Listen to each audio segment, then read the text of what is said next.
Okay, we are live.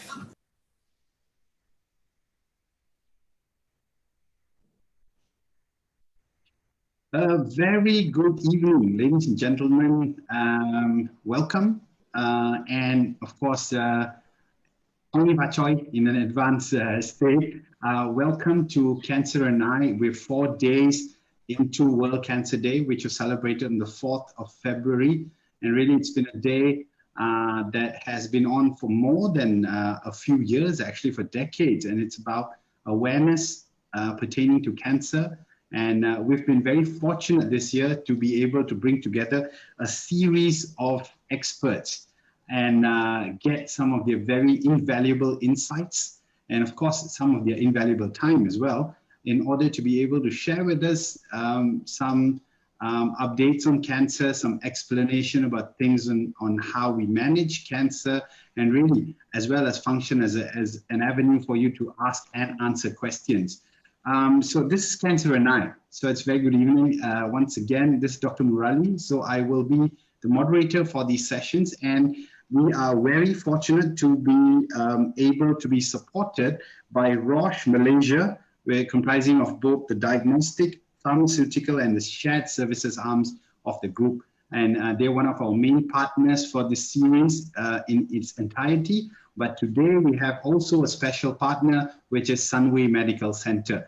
Along with me this evening, we have three very distinguished physicians, and I'll be very happy to introduce the first of them to you right now. And this beautiful lady who's with me on the session, Dr. Jennifer Leong Simoy.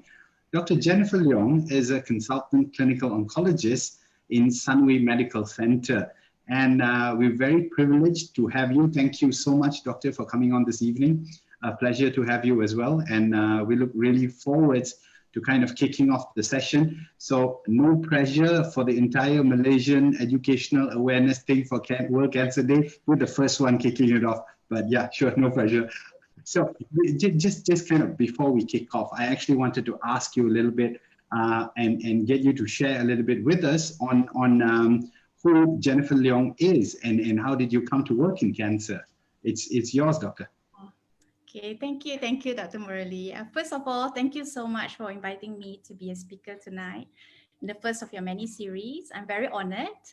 And yeah, so my first stint as my experience in oncology started when I was a medical officer in the respiratory department back in Penang GH, and I was put in charge of the cancer patient. We know that many of the lung cancer patients are at the advanced stage, and so I was very exposed. I was very fortunate. I was exposed to both the oncological treatment as well as the supportive care of it. And I found myself having immense satisfaction in treating the patient and towards the end of their life as well, in giving the family the closure they deserve. So that kind of brought me to consider oncology as my field. Right, and you've been with Sunway Medical Center for how long already? I just joined, quite a newbie. So okay. I joined in October last year. Prior to that, I worked in Institute Cancer Negara. Exactly. So we are very privileged as well to have, I think today, some of them, the physicians who are with us, who have been serving in Malaysia, and Dr. Jennifer, as well as some of our other guests tonight, have been serving in the National Cancer Institute out of Putrajaya. So without further ado, please allow me, Doctor, to kind of invite you to start off and kick off this series, as well as today's night session, on the first kind of little sub-session, which is treating cancer early. Why do you think we should be doing this? Yeah. So I'd like to thank all our viewers. Now it's a dinner time, so thank you for tuning in to the Facebook Live. So today I'll be talking to you about why we should be treating cancer early. So let me share with you my slides.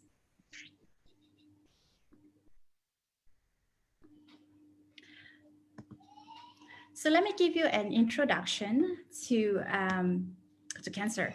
So basically, we know cancer is a leading cause of death globally. And right up till 2019, cancer is the second most common cause of death worldwide after cardiovascular or heart disease.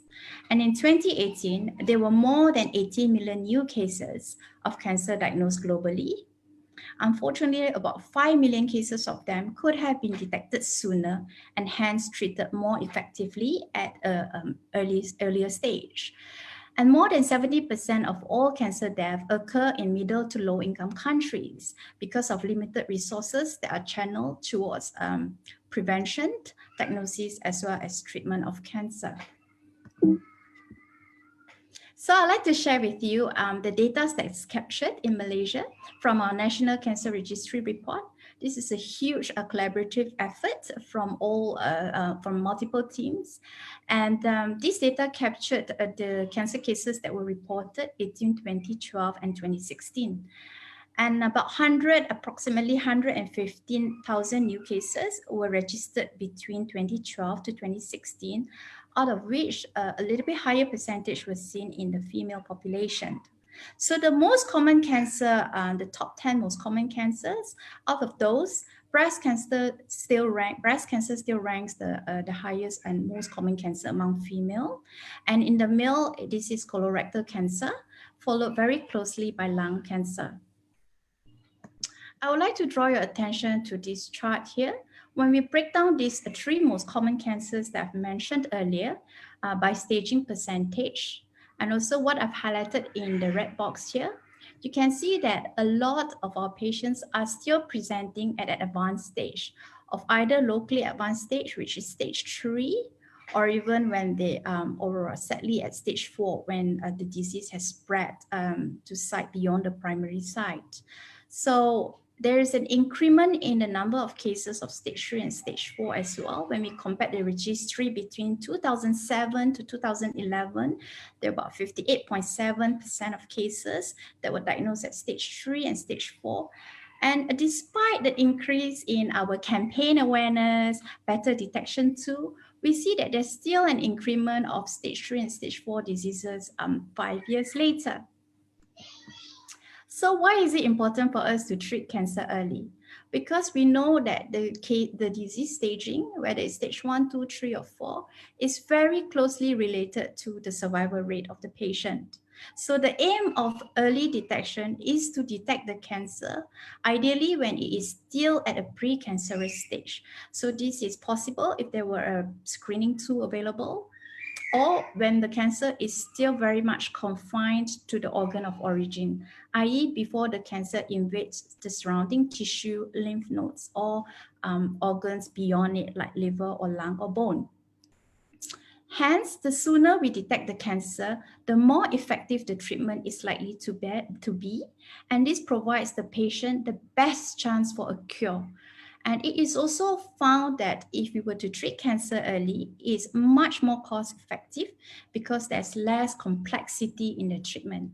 So I've put here just a very rough estimation. It's a very rough chart, but it tells us very clearly like ovarian cancer according to the stage and survival rate. So for a patient that is diagnosed at stage 1 ovarian cancer, the survival rate, the 5-year survival rate is as high as 90%, i.e. out of 100 women who are diagnosed with ovarian cancer at stage 1, 92% of them will not succumb to the illness in 5 years' time. Unfortunately, you can see this figure drop dismally to less than 20% when the patient is diagnosed at stage 4. So what are the barriers? What is stopping the individuals or our community from receiving early cancer treatment? So I put here 2 very major factors. One is the patient's factor and also the healthcare system factor. So when it comes to patient factor, it could be many confounding factors, but in the main bulk of it is that a lot of individuals or a lot of people still lack the awareness on potential signs and symptoms of cancer. It is true that some of the symptoms are very vague, like perhaps insidious weight loss or abdominal distension. So i.e. there is a delay in seeking medical advice. There is also a profound fear and shame of actually knowing the cancer diagnosis. And this fear, perhaps stemming from their own experience when dealing with family members or close friends that have been diagnosed with cancer. So this fear of knowing it's possibly a cancer delay them seeking early medical advice as well. And also cultural beliefs are very strong in our community in that a lot of people choose to seek alternative treatment before deciding to go for the recommended option. So when it comes to healthcare factor, there are also, again, many compounding factors. There could be delay in getting the hospital appointments and also perhaps timely access to obtaining relevant investigations, because we know certain investigations such as CT or MRI may be available only in the bigger hospital. So what can we do when it comes to early detection and early diagnosis? So WHO initiated this cancer control program, and they have outlined these 4 main aspects of how we can initiate a cancer control program. One is to look at steps to prevent cancer, so preventive steps. And the other big part would be the early detection phase, which comprises early diagnosis and what is the appropriate screening tool in a mass population. And of course, diagnosis and treatment, where the treatment should ideally aim to cure the disease, prolong life, and improve quality of life. And a lot of our cancer patients are living with advanced cancer burden. So hence, it is very important to focus our care also on the palliative aspect, i.e. how we can improve our psychosocial and supportive care to patients as well as to their family members. So just a little bit more about the early detection part. So when it comes to early detection, there are 2 main stems. One is that early diagnosis is very important. This stems from actually creating more awareness in the public when it comes to identifying themselves, empowering them to actually look out for what is the potential early signs and symptoms of cancer, and then to actually seek early medical advice when such symptoms do arise. And also the awareness in the health professionals to actually identify that these could be a sign and symptoms of potential cancer, and so to facilitate investigation early in their workout before the disease becomes advanced. The other very important tool of early detection is actually implementing appropriate screening tool. So screening is the systematic application of a screening test in an asymptomatic population. So i.e. in a national level, in a community level. It is aimed actually to try to identify individual with an abnormality that they then require further investigation. So screening should be cost effective because it's actually going to be carried out in a mass population. So has this worked? Yes. So we have a very, very success story here. So this is the implementation of cervical screening or pap smear. So we know that cervical screening is important in women who are sexually active, because what cervical screening does is that we aim or we try to pick up the abnormality when a patient or when a woman is exposed to a HPV infection. And we will want to pick up this precancerous phase before it actually turned malignant or turned cancerous. And it is found that from the moment or from the instance when a person is exposed to the HPV virus to the development of the cancer, there is a lag phase of about 10 to 15 years.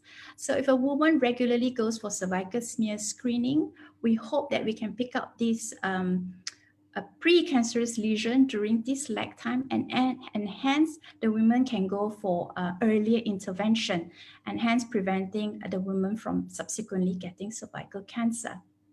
So the impact is profound globally. There's a reduction in cervical cancer incidence and mortality by more than 70% upon the introduction of cervical smear screening. And when we compare the percentage of cervical cancer incidence in the developed countries and developing countries, we can see a significant increase, a significant percentage more in the developing countries, because there is a lack of resources that are channeled towards the screening test and also treatment of precancerous lesions.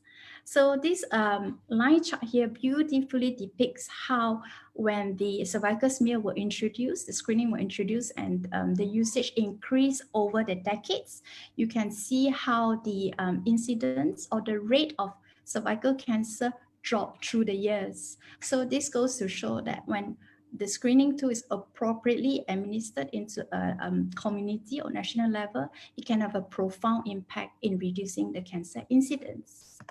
So that brings me to my last slide, which is early detection saves lives. So early detection significantly improves patients' chances of survival. I hope I'm able to convince you that.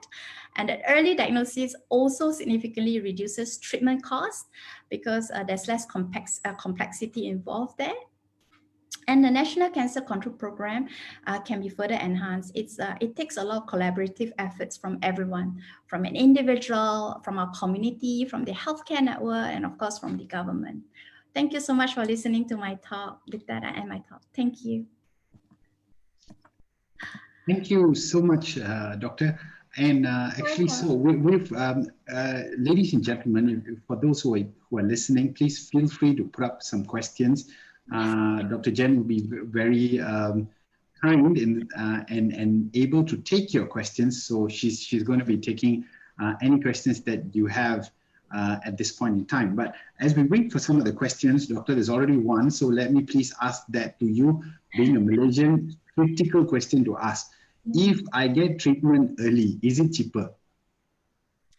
Actually, yes. When we come to treatment costs, cancer treatment costs, a lot of time we will look or we focus on the numerical value of the treatment cost, i.e. how much does the drug cost. But actually in cancer, when we calculate the cancer treatment costs, we also look at cost-effective analysis, i.e. we look into the hidden costs. So actually loss of productivity. We know when there is less cancer burden, the patient get what we call the adjuvant treatment. They are more likely to bounce back to work, to resume their life, their work lifestyle. So there's actually much less impact on their loss of income, loss of productivity. So there's also less cost associated with caretaker costs. Because somewhere in advanced cancer, obviously you have to put in more cost is actually needed for nursing care, and their spouse may need to take time off work and things like that to get a caretaker in to help. So actually all these affect tremendously. So yes, in a patient with advanced cancer, the treatment cost is always much higher. Right. Thanks, Doctor. So I hope that's able to convince some people. Oh yes, I hope so too. Yeah.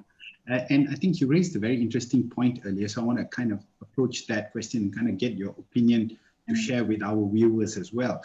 You were saying a little bit about how, a lot of people in Malaysia tend to go to alternative first and then come much later to cancer. We face a lot of that as well with our patients. And there's this kind of the thought process behind it seems to be, never mind, I'll try and see first floor.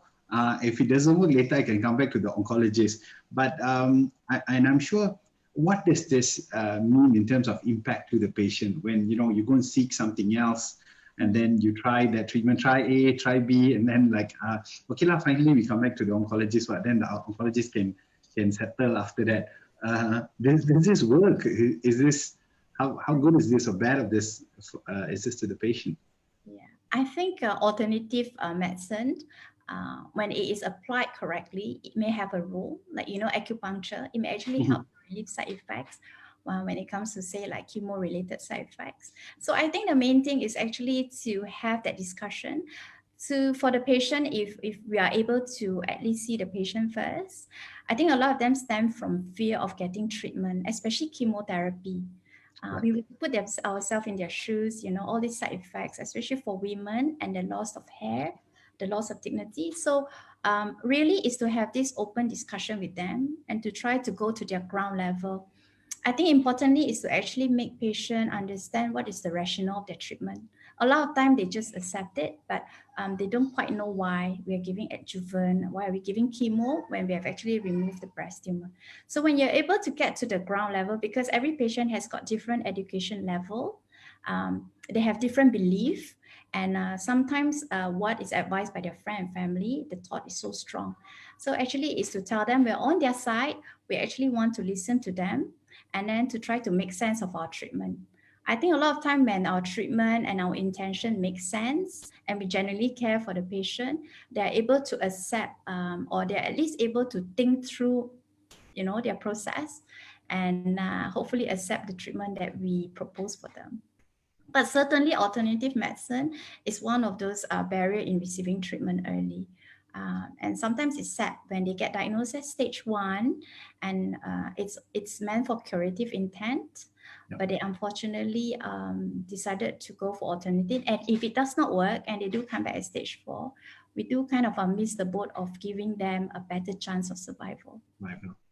Yeah. Thank you, Doctor. I think those are very critically important points that you were making. So the try A, try KFC, try Burger King first, and then finally come to Makan Ramly Burger approach it's not going to pay off, right? In terms of survival. So if and when you do detect early, by some misfortune that you have picked up cancer, I think Dr. Jennifer is giving very sound advice that one, it seems to be there's a cost implication. It may turn out to be a lot cheaper in terms of overall costs and the kind of systemic burden onto your families, your workplace, and all that. But also there's this huge impact in terms of survival.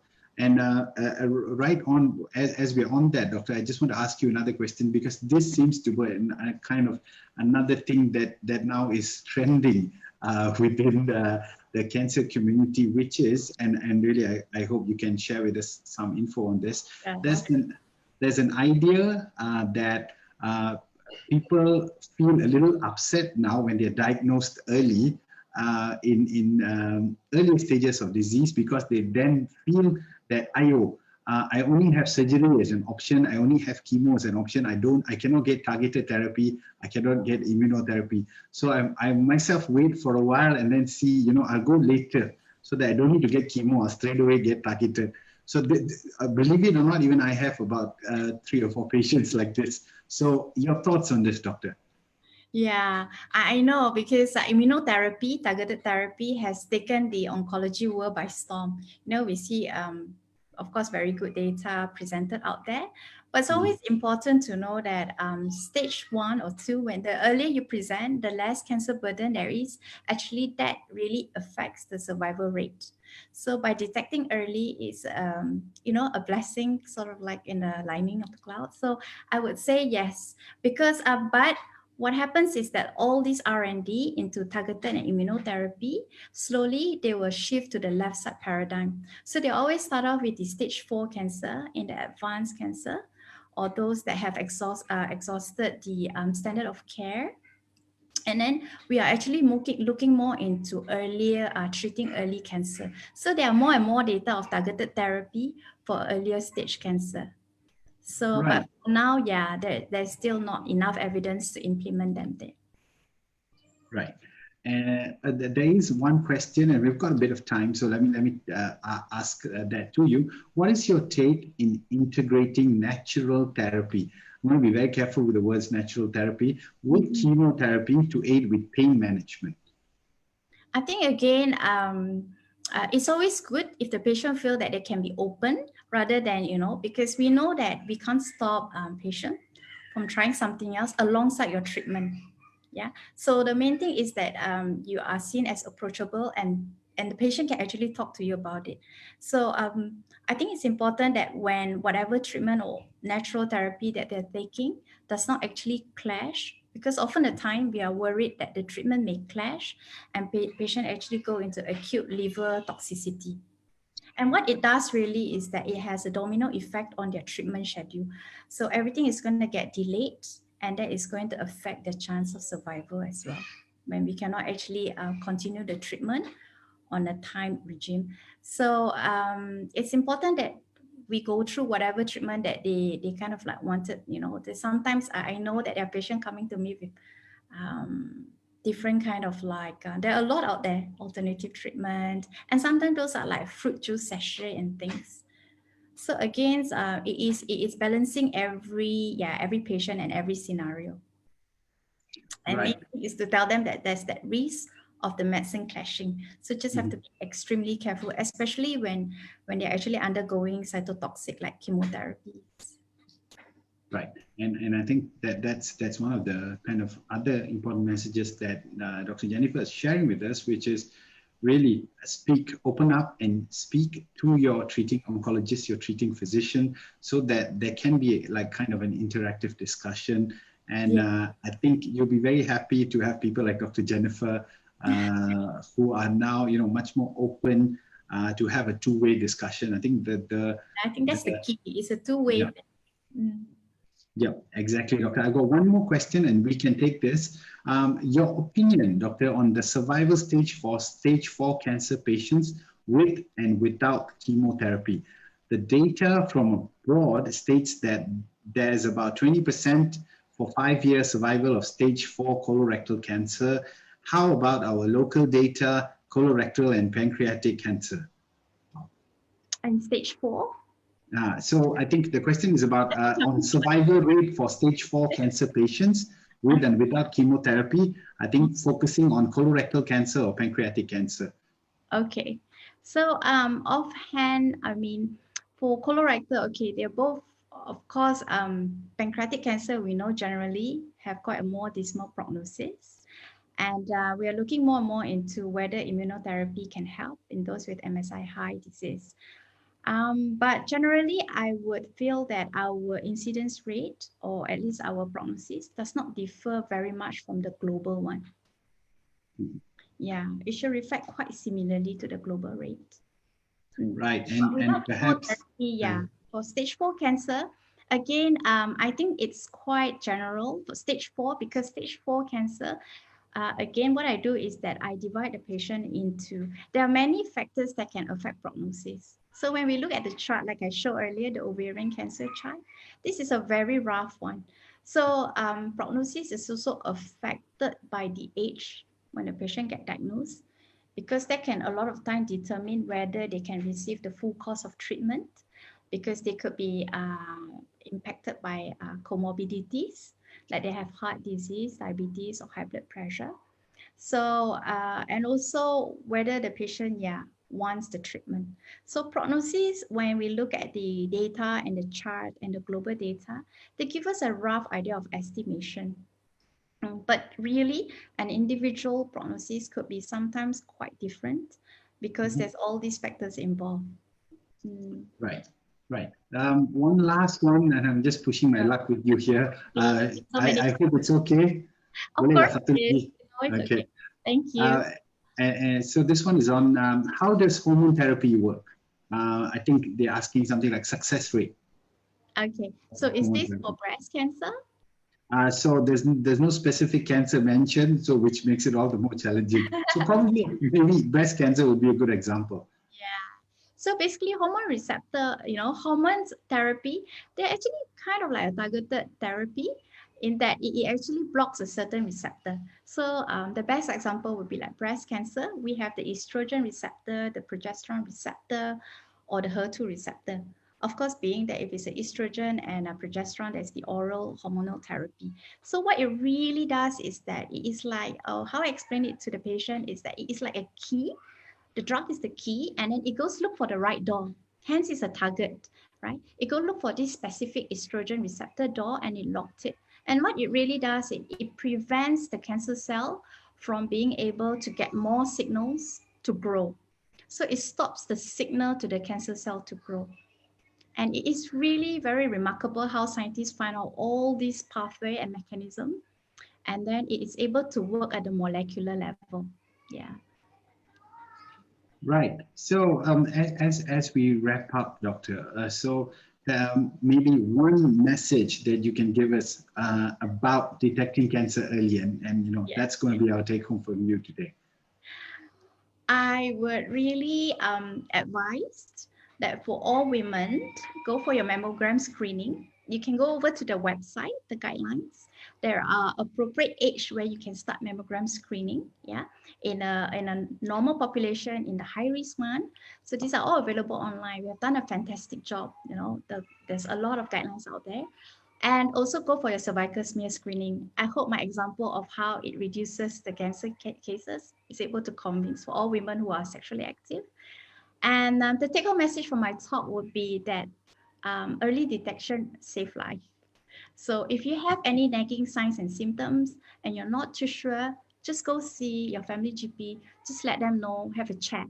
And then they're able to hopefully facilitate earlier investigation. And of course, I know there's always the fear of getting to know whether this is cancer, how it's going to impact me. But the earlier we get to know about the diagnosis, then the better the treatment outcome will be. Right. So thank you very much, Dr. Jennifer, for all your time today and some of the very interesting information that you shared with us. So we will see you soon, ladies and gentlemen.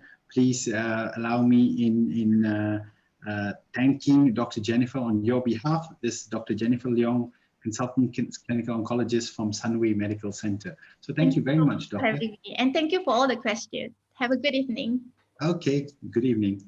Bye. So, ladies and gentlemen, as Dr. Jennifer talked to us on detecting cancer early, so I'm very fortunate to be able to get our next expert online, Dr. Ivan Xu Yi Xiang.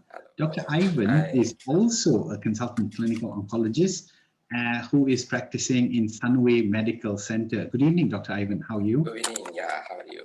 Thank you very much for inviting us.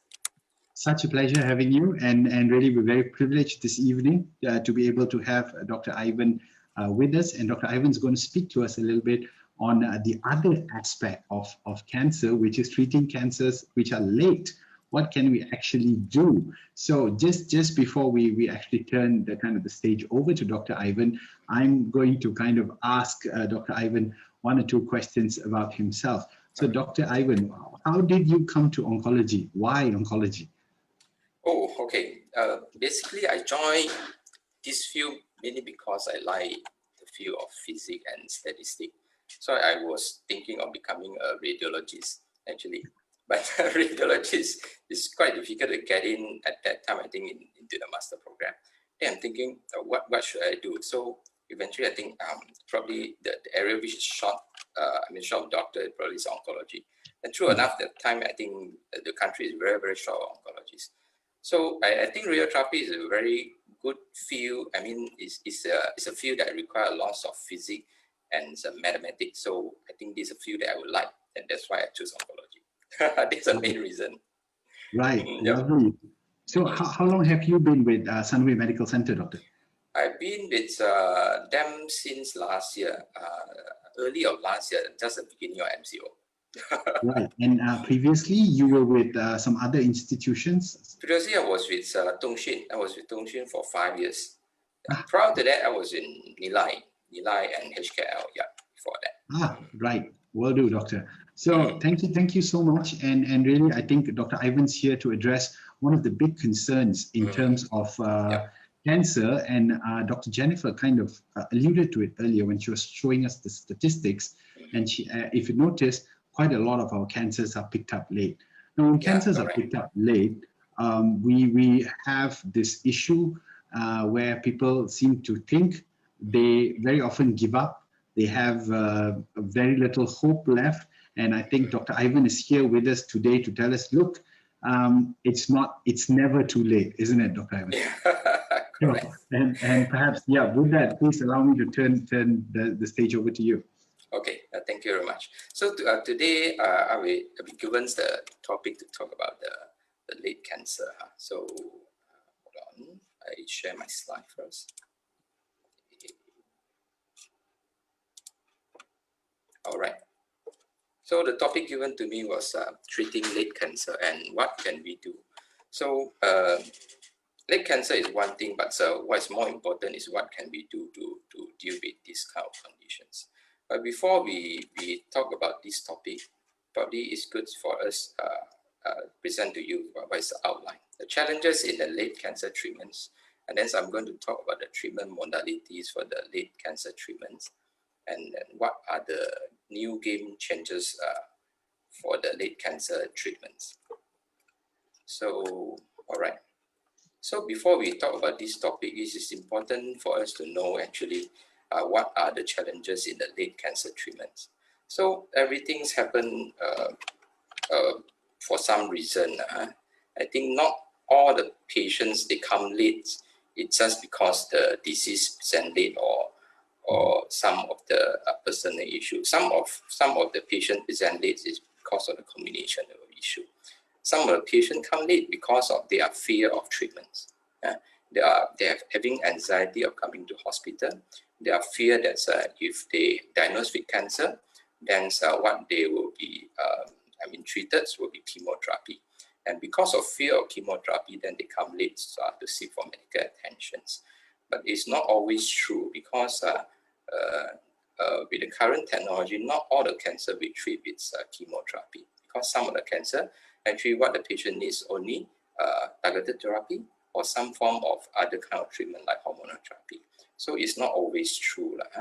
But some of the patients present late can be because of the neglect by the family, or some of the family member fail to understand that the patient's symptoms warrants medical attentions. So family support or lack of family support is also one of the factors. And some of the patient actually has no support at all. In their social environments. And another factors that make the patients come late is can be because of the disease is too aggressive. Some of the disease behave in a certain way. Some of the disease present, the cell grow too rapidly, so the cell, the cancer can become stage 4 easily within a few months. This presents, can be from the lump, from the stage 1 or stage 2 disease. Within 1 to 2 months, then becomes stage 4. And some of the patients come late mainly because they fail many lines of treatments. They have been treated with multiple lines of therapy, and it may be some forms of Western treatments or even the alternative treatments, and they miss the boat of having curative treatments. Then they come to us for because of the very late cancer. Then we need to treat the patients. But some of the patient is a combination of factors. It can be fear and the aggressiveness of disease. It can be because of the lack of understanding from the family member. So what are the challenges in the late cancer treatments? So sometimes what we face in the clinical setting is this kind of conditions. The patient is in the near fall conditions. It's just we tip off the patient can fall off from the stairs. So it can be in these kind of conditions. So the cancer can be too advanced, and it can take the patient life quite rapidly. So usually in the late presentations, so it's like pulling a string, and then we have these kind of competitions, and you are on the other side. You are, the patient is on the losing side, and the cancer is on the winning side. So sometimes when we treat the patients, then we need to think of whether we are going to attack the cancer cell or we are going to defend. But if we want to attack the cancer cell, we need to think of the patient, whether they can stand the treatments or not. And that's the difficult part, and this is a dilemma. So we cannot only attack the cancer cell without thinking about the patient's condition. And if we don't attack the cancer cell, we can't win. So it's an attack and defense kind of issues. So if the patient is too weak, then we can't give a good treatment. It's like Dato Lee Chong Wei in the Thomas Cup or Olympic game, and you ask Dato Lee, you don't smash can, you can win. So it's quite difficult to win without attacking. So it should be the combination of attack and defense. But sometimes what we face, if the patient presents late, then we just can't attack, or we can only attack with a very limited strategy. And we only can use like hormonal therapy, or and very limited treatment modality, like very mild targeted therapy, and we cannot give chemo. Sometimes chemo can be very, very useful, and we cannot use. Then we can only defend. And sometimes the pre-existing conditions. Pre-existing condition means that the patient family conditions, poor understanding of the disease, and fear, and all these factors actually prohibit the patients from getting a good treatments. and sometimes hesitations. So we might want to act fast to control disease, but because of the patients is indecisive, and is need to think for weeks or months before they can agree with the treatments, and this cause the late treatment and is make the treatment less effective. And some other challenges is when the cancer is big, then the patient is small. When the patient is if the cancer is small, then the patient is big. So what's the problem with the big cancer? When the cancer is big, then it gives rise to lots of issue. Like this is a cancer cell, and this just a cartoon illustrations. And this is a cancer cell, and this is a blood vessel. So you can see the cancer cell can attract a loss of blood vessel, so that they can get loss of good supply of oxygen and nutrients. So it will stimulate the body to produce a lot of blood vessel. So when the blood vessel is formed, and this is called neovascularizations, and this is fragile. Sometimes when the patient presents late and the cancer is big, then tend to bleed. So bleeding is a big issue. So another thing is a blockage. Like you think of the good way of giving example is a lung cancer. You can imagine a big cancer in the lung. It can block off a loss of tube inside the lung, including the airway. When the airway is blocked and you have loss of sputum accumulations, then you have accumulation of sputum means that if the bacteria landed inside there, they will have a loss of infections. Then the lung infection can develop. So, so cancer causes a lot of blockage and cause a loss of infections. And to a certain extent, cancer also suppresses the immune system. So the patient is less able to fight the infection. So infection is also a very big issue other than the bleeding. And cancer also secretes a loss of toxin and some other chemical. It makes our blood vessel and our blood easily clots. So we have a loss of patient can present with thrombosis. One common example is a deep vein thrombosis. Deep vein thrombosis is not much of a big issue because usually the presentation is just swelling of one side of the leg and probably have some pain and some swelling. But the bigger issue is this clot can travel to the heart and to the lung. It can block off some of the vessel in the heart and lung, and the patient can suddenly succumb to the illness. And also heart attack and stroke. So because of the changes in the blood, cancer patient can easily get a heart attack and stroke. So sometimes what we see in the clinical setting is patient who present late for treatment, they are not die from the cancer, they die from some other causes, like infections, like bleeding, and like pulmonary embolism, what we call that, and heart attack, and also stroke. And this is exactly this kind of condition. It just tip you off from the stairs and from the high ground, and the patient just succumb to the illness within days. So what are the treatment modalities for the late cancer treatment? So usually for patients who present late, the treatment's modality sometimes is quite limited. So we need to adjust accordingly. So what we usually do for some of the cancer who are not, that we can't treat with some other treatment modality, we still need to use chemo. But we need to modify the chemo to be like weekly regime. We can't give like 4 weekly or 3 weekly regime. Like 3 weekly, we give 300 weekly. We split the dose, we give hundreds or even lower dose so that we can monitor the patients and the side effect will be less. And sometimes we give oral kind of chemotherapy.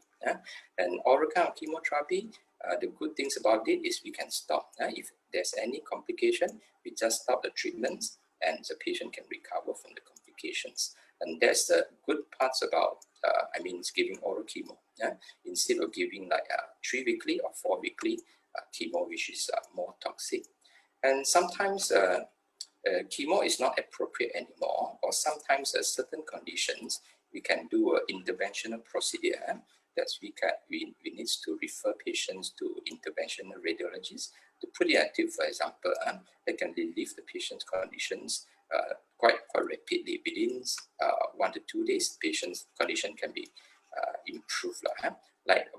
accumulations of water in the lung, just put in a tube and we drain the fluid and the patient get better after that, within 1 to 2 days. And also ascites accumulations, fluid accumulations in the abdomen where we call ascites. We can just put in a catheter like this to drain the fluid and the patient can feel much, much better the next day.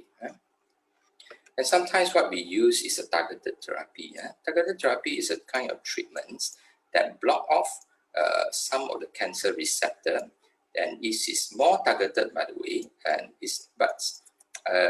what to say is affect the tumor cell, but actually it gives some side effect as well, but this is less compared to the chemo. It's just like a tumor is having some kind of extra engine on the surface, and we give this kind of targeted therapy, we block off the engine. Then the cancer will slow down, and the patient, the cancer can die off, and the patient's condition can improve.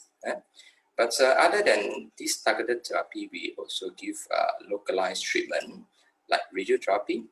Even the very ill patients, like patient who can barely walk or very ill, we can give radiotherapy to the local area just to improve the pain. Because this is just local treatments, it's not going to affect the whole body, but it's only affect one small area. Like these patients is having a cancer that spread to the spine, and this area is very painful. So this radiotherapy machine shine a beam to this area just to reduce the size of the cancer cell, and the patient feel better after 1 to 2 weeks.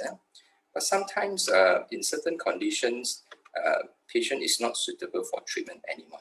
Like a very, very ill patient on oxygen, and patient who cannot walk, then we need to refer to palliative care for the palliative care team to support the patient and relieve the symptom.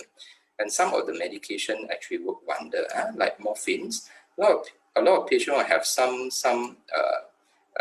negative thought about what morphine is doing. Is it the drugs that we can abuse? But actually, morphine is very important medication that cancer patient can take to reduce suffering. And palliative care team is a team of doctors who specialize in giving this kind of medication and make the patient feel much, much better.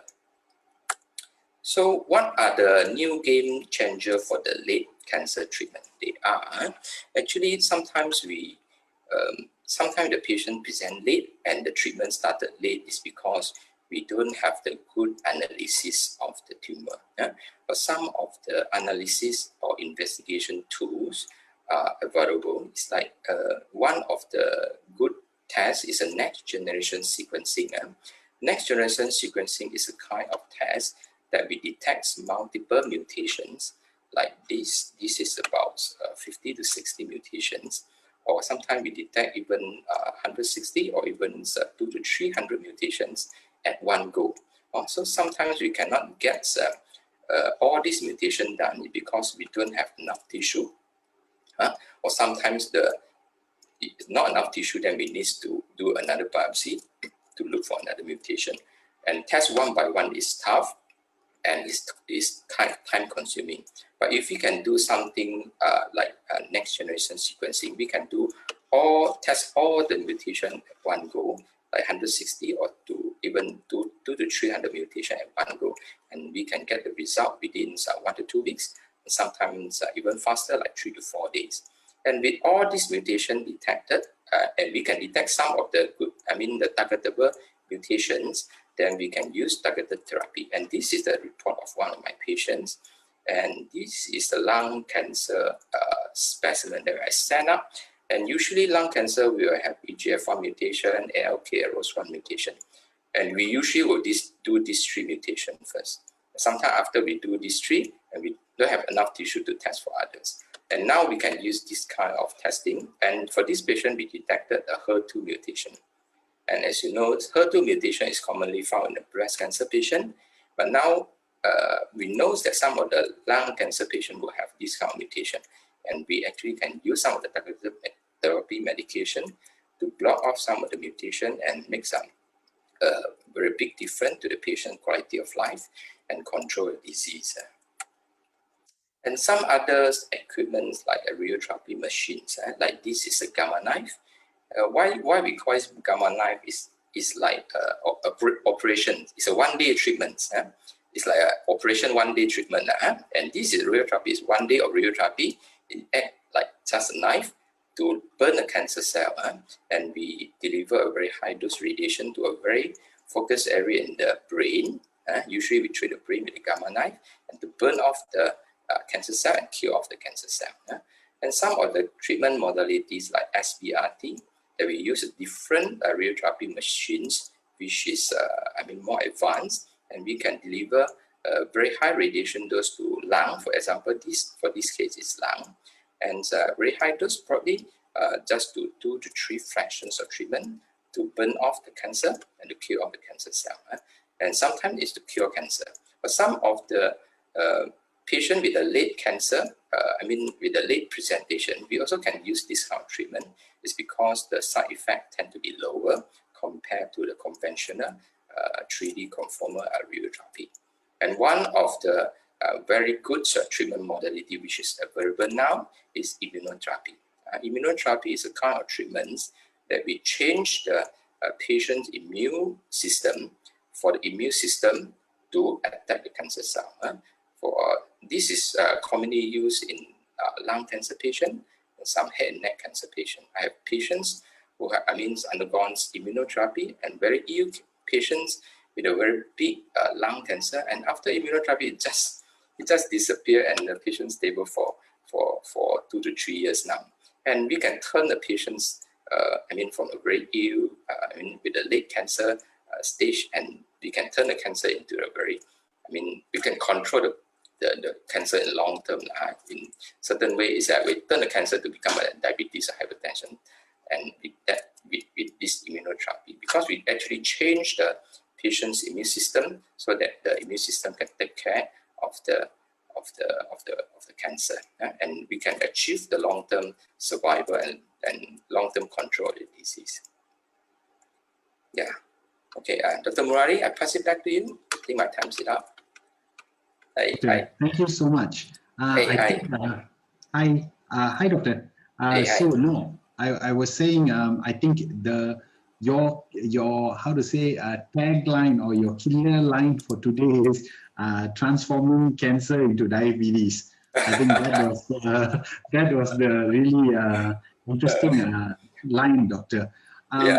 We're just waiting for our colleagues to put up some questions. Ladies and gentlemen, please feel free to put up some questions. In the meantime, doctor, I've already got 1 or 2. If you don't mind, shall I just share them with you? Sure. Okay, so there's already one question, doctor, on who is really suitable for immunotherapy. Should all late-stage cancer patients immediately start thinking of immunotherapy? Not really, because only certain cancer patient is suitable for immunotherapy. Usually, we will select the patient and we will test for certain marker in the cancer cell. The type of cancer is important. Lung cancer is one of the cancer that's, the patient might be suitable for immunotherapy, especially smoker-related lung cancer. They tend to have a marker called PD-L1. Some of the patients have a high PD-L1 level, like those with a PD-L1 of more than 50%. Like one of my patients, the PD-L1 level is 50%, so we treat the patient with immunotherapy alone, and be able to achieve a very, very good control. For now, it's about 2.5 years. So just immunotherapy, and the side effect is relatively less compared to chemo. For some of the patients, the PD-L1 level is not that high, especially still a lung cancer. I'm talking about probably 10 to 20%. So we still need to use some chemo, and it's a chemotherapy plus immunotherapy. And some of the other type of cancer also suitable for immunotherapy, like bladder cancer. So bladder cancer is very highly associated with smoking habit, and as well as head and neck cancer. I also have patients who are anal cancer, who are on anal cancer on immunotherapy. The patients are under control for a few years. So it's really it's a game changer for cancer patients, but provided it is suitable. So we usually assess the patients carefully because immunotherapy is really expensive. It's not easy to get these treatments for like 1 to 2 years because it's really expensive. So we really need to select the patients carefully so that the patient can benefit from the treatments. Right. Well done, doctor. And there's another question on, so is it that when I come to, when I'm diagnosed late with a cancer and I come to see a doctor, how am I going to actually be assessed to see what therapy is good for me? What, how do the doctors actually come up with how to treat me, basically? It's a very complicated issue because the treatment is based on the histology of the tumor and the patient conditions, sometimes the patient's family condition and the financial status and everything. So actually we assess everything before we come up with the treatment. So the most important thing is a tumor. If a tumor is having certain kind of mutation, then targeted therapy will be a very, very good option. But some of the patients, they have no mutation at all, and some of the immunotherapy marker is high, then immunotherapy is suitable. So, but it depends on what cancer cell and the subtype of the cancer, as well as some of the marker inside there. That's why we need to do some of the good tests to test for some of the mutations. And there's so many mutations out there. And sometimes we just do an NGS and we get it all tested. And this is one of the very big factors. And number two is the fitness of patients. Sometimes what we see is the patient really present late. So I have a few patients with a similar kind of mutation, but the treatment outcome is totally different. I have one ovarian cancer with BRCA mutation. BRCA mutation that we can treat with some kind of targeted therapy. We start with olaparib, what we call that. And that patients have a very good response. I mean, after chemo, then we start with that targeted therapy, and the patients, the treatment can go on and on for 1 to 2 years or even 3 years, so can have a very good control. I have another patient who is a breast cancer patient, and she actually presented quite late, and when she presented to me, it's already spread to the bone, and it's actually multiple bone involvement. So when we come to the stage that I need to treat with similar medication, but the patient's general condition is really not good because it's already bed-bound and wheelchair-bound, then that is the big issue. Even though we can stop the growth of the cancer, but the patient's condition can still deteriorate because when the cancer is big, it causes infections, it causes lots of other issues, stroke, heart attack. Even though you can control the disease because of darkness or disease, the patient condition is still deteriorating. So it's like an accident. If the injury is serious, even though we stop the engine, it's like targeted therapy. Targeted therapy acts like stopping the engine. Even though we stop the engine and prevent further damage, because the injury is too bad and the patient condition still deteriorate. So I have another patient, prostate cancer patient, having a mutation almost similar like BRCA, is ATM mutation. I think ATM mutation, I don't think is suitable for targeted therapy. Then irradiate the patients. It's just simple 3D irradiations, and the patients, the PSA is close to 0 until now. It's almost like a year already. Yeah. So different patients, we look at different perspectives at the stage of disease and the willingness of patients to accept a certain kind of treatment and whether they okay to accept some kind of the side effect of the treatments. Like some of the patients, they really don't want chemo. So don't want chemo, then we need to think of other methods. Yeah, correct. Yeah, that's true, Doctor. Doctor, I got one more question just as we wrap up.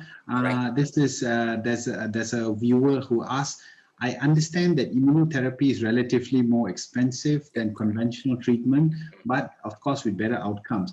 My question is if we discontinue immunotherapy halfway and go back to conventional therapy, Right. Will there still be benefit?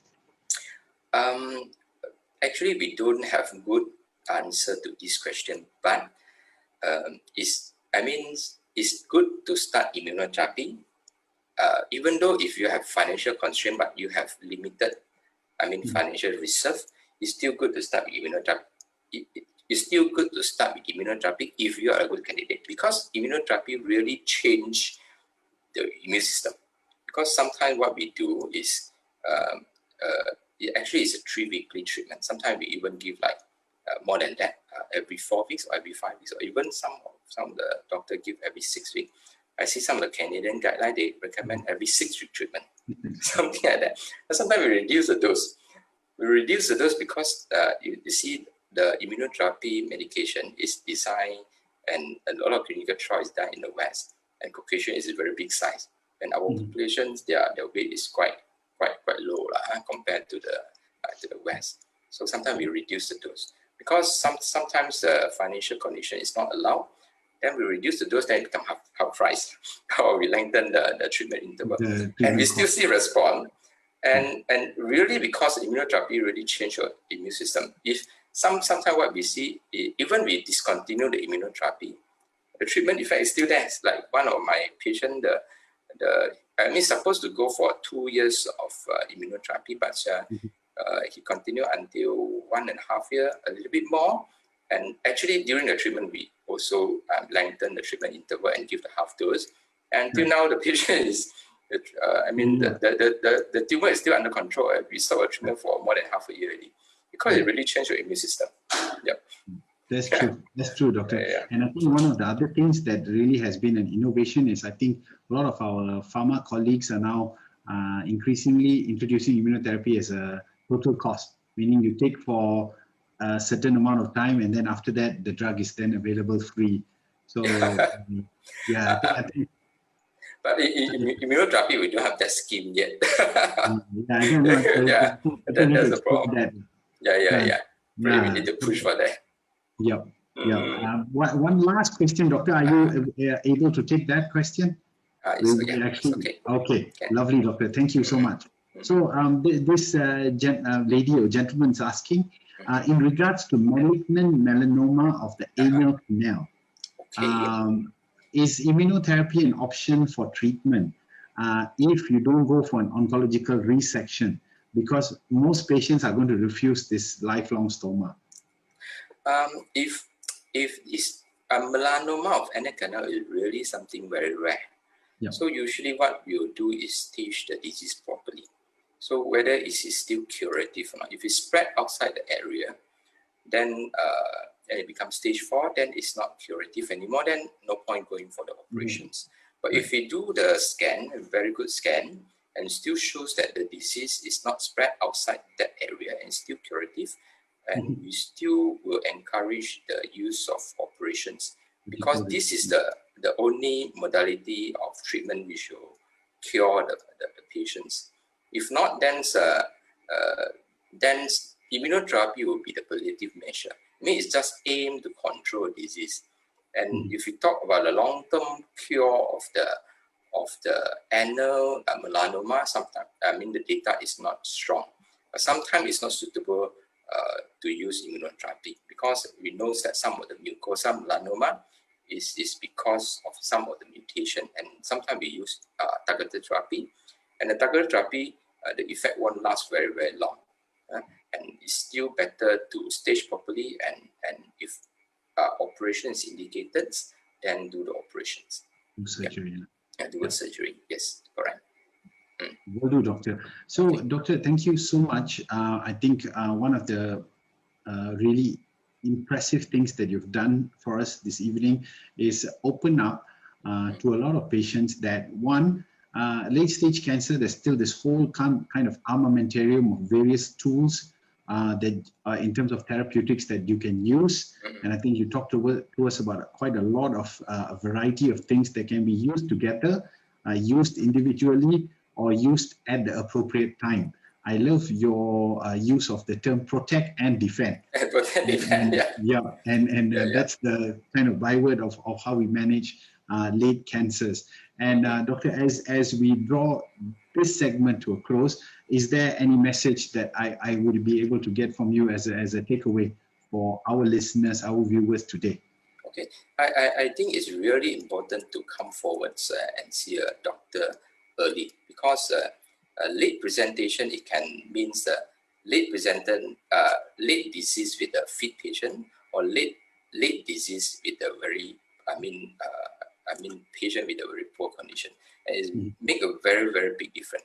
Even if we have a very, very good treatments, if the patients have a very big tumor and the body condition is not good, then you won't get a good outcome. Yeah. So present early or come forward for medical consultation is the key. Yep. That make a big difference.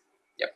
Okay. Well, thank you so much, Doctor. Such a pleasure having you with us today, and hope to see you very soon. Ladies and gentlemen, please allow me to thank on your behalf Dr. Ivan, who's a consultant clinical oncologist with Sunway Medical Center. Thank you, Doctor. Thank you, Dr. Murali.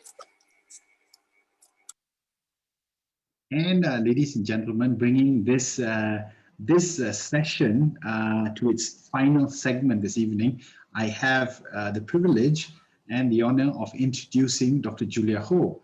And we're going to get Dr. Julia Ho right on as well. And Dr. Julia is also with Sunway Medical Center, and she is a supportive and palliative care physician. And I'm trying to actually get Dr. Julia on the video. Let's see if we can get her on video. And oh yay, we have Dr. Julia on video. Hi, Doctor. Good evening. Thank you so much for joining us. And such a pleasure to have you. I've really got one question that I've been asking everybody. It's like, how did you come to this? So, as not to the session, but how did you actually end up being a palliative care physician? Well, it's a very long story by itself, really. But I think I see a lot of meaning in trying to help our cancer patients, especially to find hope when they're suffering from their symptoms, or when their cancer is incurable. And if unfortunately our patients continue to deteriorate to the end of life, I think it's also very important to ensure that our patients' final journey is peaceful and meaningful, because I think the impact it leaves on the patient's family, the bereaved, is also very significant. So I think very often I get asked, do you think isn't it a depressing job that we have to face very ill patients every day? But in fact, that's why I'm very thankful for the opportunity today, because I would like to sort of debunk a few myths surrounding palliative care, because I would say the majority of our patients are actually not at the terminal stage. We actually see them quite early on. So that's something that I will go into in greater detail. Right. And you're now attached to Sunway Medical Center. And how long have you been with Sunway Medical Center, Doctor? Well, Sunway Medical Center, our palliative care team actually started the service in 2017. And so this is the 4th year now that we are providing palliative care to our patients.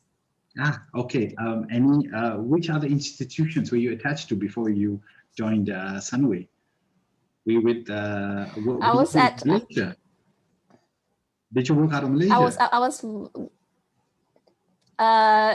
was with a couple of other private hospitals before this, but I think probably for the benefit of the talk, we might focus on palliative care itself, I would presume. Sure.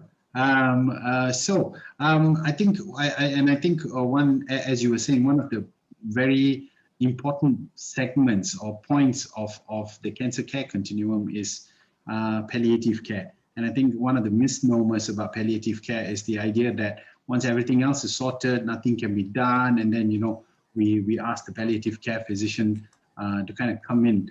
And as I think rightly, as you were saying, quite a lot of myths need to be debunked around these areas as well. So please, Doctor, I hope you'll be able to give us some insights into palliative care and how do we actually manage our patients better. Thank you very much, Dr. Murali. So I'll share my screen and I hope this goes smoothly. Is that okay? Yes. Okay, great. Okay, so now, so thank you again, Dr. Murali and NCSM for the opportunity to talk about the role of palliative care in the management of our cancer patients. So I suppose I've been asked today to discuss about whether palliative care marks the beginning of the end of one's cancer journey, or is it instead the end of the beginning? This is a very deep question, but I would like to propose probably another perspective to thinking about palliative care. That is an approach that supports the cancer patient and their family caregivers throughout their cancer journey, from the start to finish. And so in the next 20 minutes or so, I'll be elaborating on the role of palliative care as an integrated part of cancer management, and also to debunk some simple myths surrounding palliative care. Now, so let's start with the WHO definition of palliative care. Some of you might have heard this before, but so the World Health Organization defines palliative care as an approach that seeks to improve the quality of life of our patients and family. And we're talking about patients with life-threatening illnesses.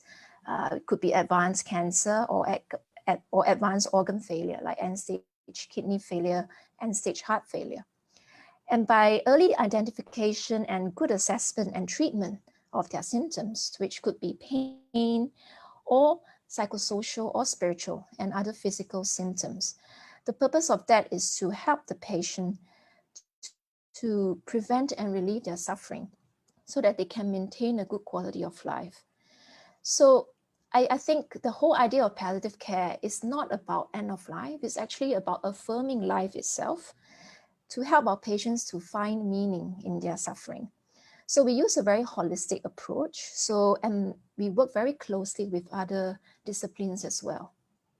So our approach towards the care of a patient, it's through a very comprehensive approach. So we try to identify our patient's symptoms, physically, psychosocially, and spiritually. And by improving their quality of life and providing symptom relief, our patients are able to, for example, finish their treatment, or at least spend the time that's left with meaning with their loved ones. So palliative care is not about hastening or prolonging death, and it's certainly not limited to just the terminally ill. So actually the role of palliative care for the past 20 years now have evolved into an integrated model where it's integrated into part of standard oncology or cancer management. So this model was proposed by Dr. Robert Wyckoff almost 20 years ago, where palliative care should be introduced early in the course of a patient's illness and continued throughout the patient's cancer journey. So let's take, for example, if we have a 50-year-old lady who was recently diagnosed with stage 3 breast cancer. So she needed operation to remove her right breast tumor and also the lymph nodes in her right armpit.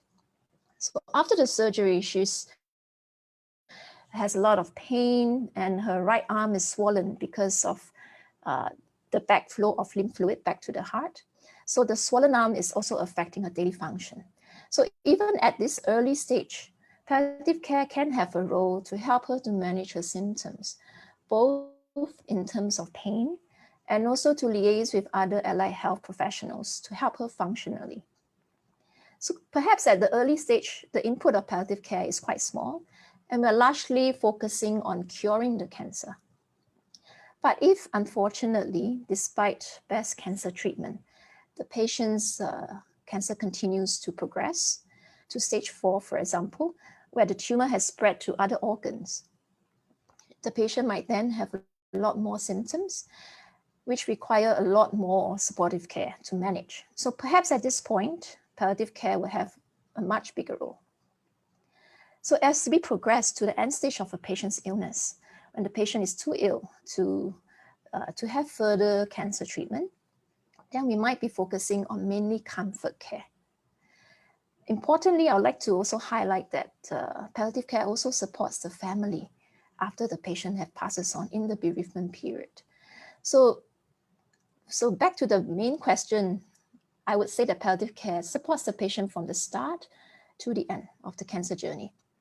And in Malaysia, to say very broadly, we have two models of palliative care. One is in hospital and one is in space in the community. In the Klang Valley, we are very fortunate to have many NGOs, non-governmental organizations that provide home palliative care for our patients. So especially for those patients who wish to spend more time at home or even the final days or weeks at home, then the role of community palliative care would be very important to ensure that they are comfortable and have a good quality of life at home.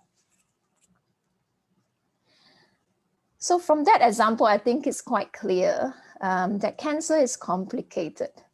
So it is not only about curing the cancer, we need to focus as well on symptom control to ensure that our patients' quality of life is good. So in order to ensure that the complex needs of our patients are met, you can imagine that we usually need healthcare professionals for multiple disciplines. So our palliative care team in Sunway consists of doctors and nurses that are specialized in managing symptoms with the appropriate medications, but also considering the patient's needs holistically. So thus providing, so we might involve other healthcare professionals. We could be physiotherapists, occupational therapists, dietitians, etc., to optimize the control of the patient's symptoms and also to improve their quality of life. So we take, for example, the previous patient with stage 3, stage 4 advanced breast cancer and with right chest pain and right arm swelling. So besides prescribing her effective medications to help with pain, we could liaise with occupational therapists to be involved in her care. They can, for example, custom make a compression arm sleeve to help to reduce the swelling in her right arm and also to try to improve the function of the arm itself. We could also involve a physiotherapist to further teach the patient and family to do manual lymphatic drainage massages to improve the circulation of the lymph fluid in the arm. So there are many things that we can do to manage the patient's symptoms. And I cannot stress enough the importance of optimizing symptom control to ensure good quality of life. In fact, the role of palliative care, so to answer the question to the second part of the talk, the role of palliative care, I would say, a lot of it is about good symptom control. Not all of it, but a lot of it. So to further explore the complexity of our patient symptoms, we actually did a study recently amongst our patients. We looked at 281 cancer patients that we first see on first consultation in the palliative care clinic. And we examined the symptoms that they report to have or are observed to have. And we find that on average, our patients have at least 5 symptoms, 5 out of 10 of these symptoms, which translates to a very high symptom burden. So the most common symptom we found was weakness or lack of energy in up to 90% of our patients with advanced cancer. Almost 80% of our patients also complain of pain. 76% complain of poor appetite, 74% of poor mobility, and 65% of constipation. So you can see that whilst trying to sort of tolerate the side effects of their cancer treatment, our patients also suffer from a lot of symptoms, which need to be addressed in order for the patients to be able to complete their cancer treatment more effectively, for example. And of course, at the end of the day, to have a better quality of life. So really, besides optimizing pain, we also are specialized in managing shortness of breath, for example, or persistent cough, which could be triggered by spread of tumor to the lung or lung cancer itself. Management of gastrointestinal symptoms like nausea, vomiting, abdominal bloating from accumulation of too much fluid in the abdomen, management of complex fungating malignant wounds, providing psychosocial support, emotional and spiritual support for our patients as well. And finally, of course, if our patients unfortunately progress to the terminal stage of their illness, the importance of good end-of-life care, as I've mentioned right at the start of the talk, is very important, because as the saying goes, we live every day, but we only die once. So the impact of a good death is, and its impact on the ones that are left behind is very important. So I think it's quite evident now that cancer is a very complex condition that requires a team-based approach and very close cooperation between the oncology team and the palliative care services and other healthcare professionals. So as we move on to the last part of the talk, I'll be trying to debunk some myths surrounding palliative care.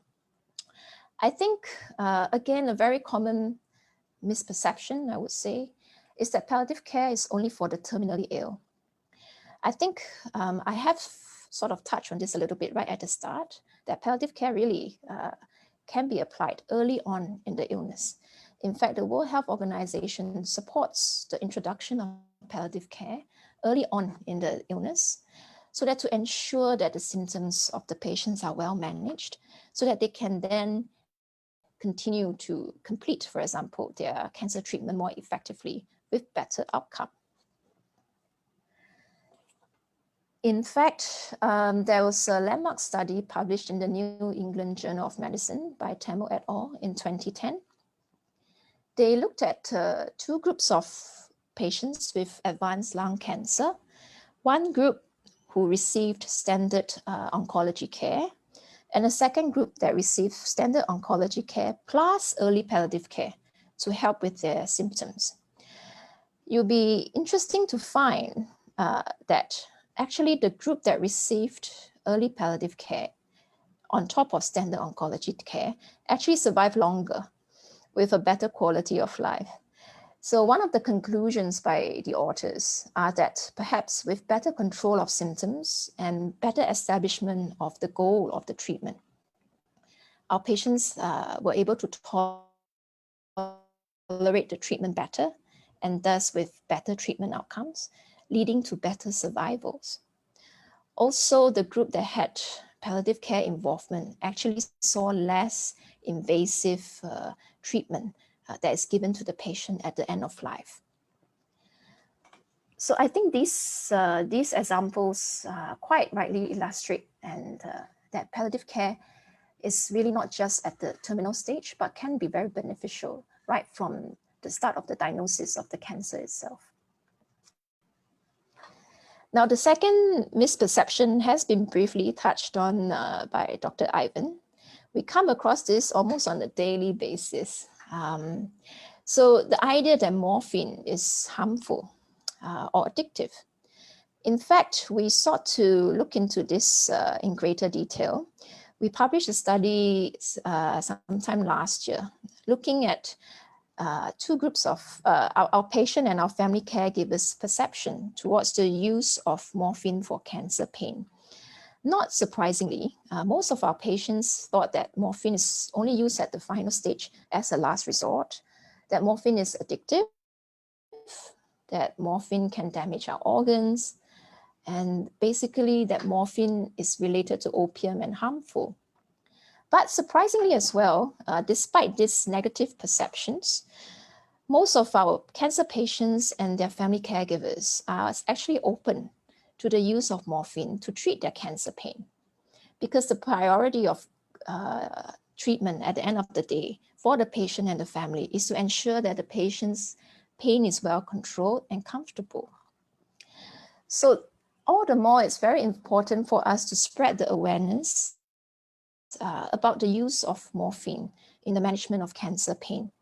Morphine is not only used at the end stage. In fact, morphine can be used quite early on. So the usage of morphine is really based on the severity of the pain. So we very often talk about the WHO analgesic ladder for cancer pain. So basically, if you can see in step 1, if the cancer pain is mild and it can be controlled with simple non-opiate medications like paracetamol or NSAID medications like Voltaren or ibuprofen, then we can leave it at that ladder, at that step. But if the patient's pain right at the outset is of a moderate level in severity, or if the pain is not well controlled with the non-opiate medications, then we will need to move to step 2, where we actually start to already use opiate medications like morphine, oxycodone, or fentanyl to help with pain. And if the pain is persistent or very severe, we might then need to use higher doses of opiates, sometimes with addition of the non-opiate medications to provide an anti-inflammatory effect. Or sometimes if there's a nerve component to their pain, neuropathic pain we call it, we might add some medications to help with nerve pain. And actually there's a 4th step in this ladder. If the patient's pain is still not controlled with high doses of painkillers and with a lot of side effects, we might then have to move to stage 4. Sometimes we might involve the interventional anesthetist to help with pain management. So sometimes pain management methods like a nerve block or the administration of pain medications through the epidural route can also be very helpful and effective. So I think the end of the day, we need to emphasize how it's very important to not just tolerate with pain as patients. The control of pain is very important to ensure a good quality of life, and also to ensure that you have good sleep, for example. Good sleep, good appetite, better quality of life will lead to a better immune system to help you to fight the cancer. So I would urge all patients and family caregivers, if the cancer pain warrants the use of opiate medications, then you shouldn't be afraid. Very often we have to trust that the doctors are acting always in your best interest. And some of the common side effects of opiates, like constipation or a little bit of sleepiness, can be quite tolerated and managed with simple medications like laxatives. So really, I think the importance of good pain control cannot be overemphasized. So I come to my final slide. The 3rd myth to be debunked is that a referral to palliative care means that there is no more hope. I think this is a common misperception amongst our patients and family. I think it's quite the opposite. In fact, palliative care strives to help our patient to maintain hope and to find meaning in their suffering. I think it's very important for us as doctors, nurses, healthcare professionals to never tell a patient that there is no more hope, because there is always something that we can do to help to relieve our patient's symptoms or to improve their quality of life. So the palliative care approach is to help our patients to maintain hope by helping them to find hope in the little goals that they can achieve on a daily basis. Perhaps the disease can no longer be cured, but there is hope that at least with the current medication, it can be controlled. There is hope that pain can be better controlled, and there is hope in that the quality of life can be improved so that the remaining time they have left with their loved ones can be spent well and meaningfully. So I think in summary, I'd like to compare perhaps one's cancer journey to a train journey. So the cancer journey is like a very long train journey. Once you start off, we start with medications to try to control the cancer. And if fortunately things can be controlled momentarily, you might reach a train stop. But if some parts of the journey might be more bumpy than the rest, and for some, unfortunately, the train journey might come to an end. But I think the role of palliative care then is always to aim to support the patient and family throughout this train journey, to ensure that it's as smooth, as comfortable as possible. Thank you for your time today, and I hope that you have found it helpful. I have included the website of the Malaysian Hospice Council on this slide so that our patients and family can learn more about palliative care and also access the availability of home hospices, community hospices that may be helpful in the management of the patient or their loved ones. Thank you. Thank you so much, Doctor. Very succinctly put, and I think the myths that you look to address as well, I think was very critically important. Some questions, Doctor, we just going to be running a little bit into 8:30, but are you okay to take a few questions? Sure, definitely.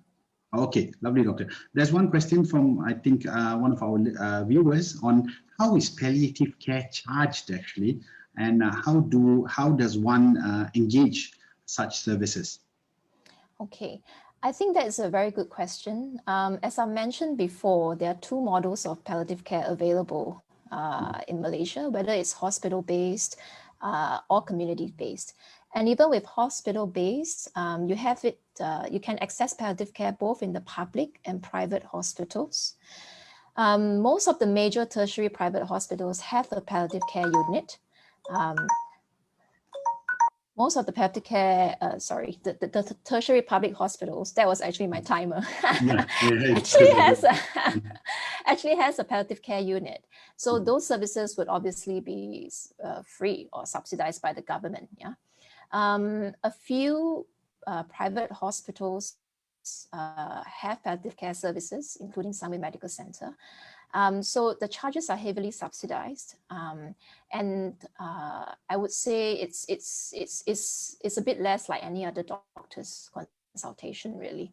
Mm-hmm. So then, if we look at home visits, some private hospitals provide home visits. We do as well. But if you are seeking services from NGOs, the community hospices, usually those are free and complimentary. But you will need a referral from the treating doctor to the respective community hospice. Right. And that's actually part of the second question, Doctor. So what the question was on if they are seeing a palliative care physician, and then let's say they are from a town that is far away from where the treating hospital is there a system where you refer to the nearest hospice, and then is the doctor kind of kept appraised of what's going on with the patient?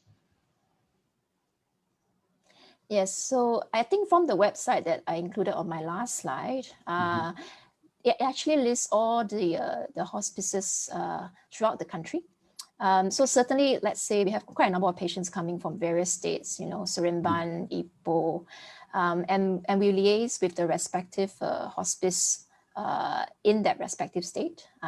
So that is quite easily done. Of course, like I mentioned, in Klang Valley, we're very fortunate, but in other states, the coverage of community hospices might not be as good.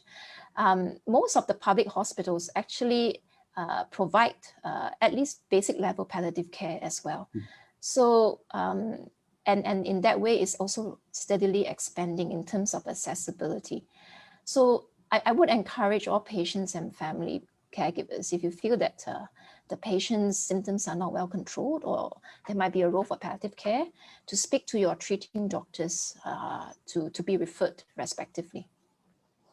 Okay, and actually I think you're mind reading, Doctor, because you're switching right into the next question, which is somewhere along these lines, where they're asking if a patient's being seen by a primary treating physician, and that hospital doesn't have a palliative care service, is it okay for them to co-manage with a different palliative care doctor? Can they be referred? Is this done? I think if you're looking at public sector, I think public to public is usually not an issue. If you're looking at the private sector, certainly we have had patients who are under oncologists in other hospitals, but come to Sunway to see the palliative care team. Yes, and basically we just need referral from the respective treating doctors. I think the role of palliative care is obviously supportive right from the start. So we respect that they prefer to have treatment done in another center. But certainly if the palliative care needs get, for example, the symptoms get more serious, or it's primarily, there's a very small oncology role now, and it's mainly for comfort care. Some of our patients also then will at that stage transfer care under us. Right. Okay, doctor. There's one question. One more question. Would you be okay to take that? Sure, no problems. Okay. This one is a bit long, doctor. What would you advise if an advanced cancer patient or the caregiver seeks your opinion regarding consumption of high-dose vitamin C in order to boost their appetite and delay cancer cachexia? Okay. Now, that is often asked by some of our patients, not only vitamin C. I think there's a lot of talk about other complementary treatments. As far as I'm aware, the evidence for vitamin C in terms of sort of helping to fight the cancer directly or improving cancer cachexia and appetite is not very good at the moment. And it's not certainly something that we do as a standard at all. So, you know, cancer cachexia, poor appetite, as I've shown in my slide, is very prevalent amongst our patients. And I think the important thing firstly is to address the patient as a whole. So looking at what could be contributing to, what is the root causes for these symptoms first, and if they can be addressed directly first before we talk about complementary treatment, I think. Because a lot of the time, some of the complementary treatments might not have good evidence and they cost a lot of money, which causes a lot of financial burden for our patient as well. Right. Okay. So, so I think really, doctor, thank you very much. I think one of the important things that you've forwarded to us, and hopefully to our viewers today, is the idea that palliative care is not something that comes in at the end, and really it's something that you need to consider right at the start of diagnosis. And I think to tie into what Dr. Ivan was saying, Dr. Jennifer was saying earlier on in this discussion, increasingly you're seeing a lot of our patients coming in later and later stages. And I think that at that point in time, rather than waiting, I think from the very start of diagnosis, there is a very critical role for palliative care physicians to play in terms of symptom management and really the quality of life. So that was Dr. Julia Ho. And Dr. Sorry, I'm just going to ask you for one last takeaway, something you'd like to share with us for everyone to kind of take away from the session tonight. I think the takeaway message would be for our cancer patients and family caregivers to never give up hope. The cancer journey is tedious. It's got its ups and downs. It's like a roller coaster. And be open to the support that can be provided by palliative care, or if not, at least by your primary doctor in terms of managing your symptoms. Don't be too worried about medication side effects because most of the time they're very manageable and tolerable. Right. So thank you very much, ladies and gentlemen. Please allow me to thank on your behalf Dr. Julia Ho for her wonderful insights and her invaluable time tonight. Thank you, Doctor. Thank you very much, Dr. Murali. Have a good evening. Okay, good evening. And with that, ladies and gentlemen, we are bringing to an end this first segment of Cancer and I. And we'd really like to thank once again Dr. Jennifer Leong, Consultant Clinical Oncologist, Dr. Ivan Chew, Consultant Clinical Oncologist, and Dr. Julia Ho, Supportive and Palliative Care Physician, all of them from our partner for this session, Sunway Medical Center. And of course, thanking again Roche Malaysia, the entire cross-functional teams who kind of have played a big role in supporting this entire series. And as we progress, and we'll come up with a lot more sessions, covering a lot more interesting topics over these next couple of weeks in conjunction with World Cancer Day. So stay tuned in. Good night and see you soon.